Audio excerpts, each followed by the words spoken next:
incarner, comme le font les magistrats tous les jours, la fermeté de la justice, c'est la certitude d'être jugé et d'avoir une condamnation avec une peine exécutée. On ne peut pas avoir 200 procès d'assises dans un département, dans les Bouches-du-Rhône, en attente. Il en va de la crédibilité de l'action de la République et de la légitimité de notre système institutionnel. Indépendamment des moyens en magistrats, des moyens en greffiers, des moyens en agents pénitentiaires, évidemment de l'autre côté des moyens d'enquêteurs pour le ministère de l'Intérieur, je suis venu apporter aussi un soutien, comme je l'ai dit, parce que les magistrats ici à Marseille font face à une augmentation généralisée de la criminalité. Il faut donc mettre les moyens pour lutter contre cette criminalité organisée.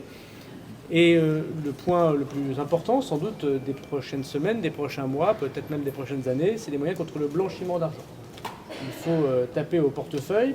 On sait que les peines de prison ne sont pas totalement dissuasives pour les plus grands délinquants. Et donc, une de mes propositions, j'en parlerai au président de la République et au Premier ministre, c'est que sur la criminalité organisée, nous nous intéressions au sujet, qui est un danger profond pour la République et pour nos concitoyens, dans le même parallèle que ce que nous faisons pour le terrorisme.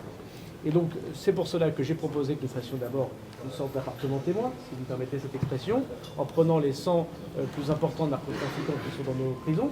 Je rappelle qu'il y a 17 000 détenus en France qui sont confondus pour trafic de stupéfiants.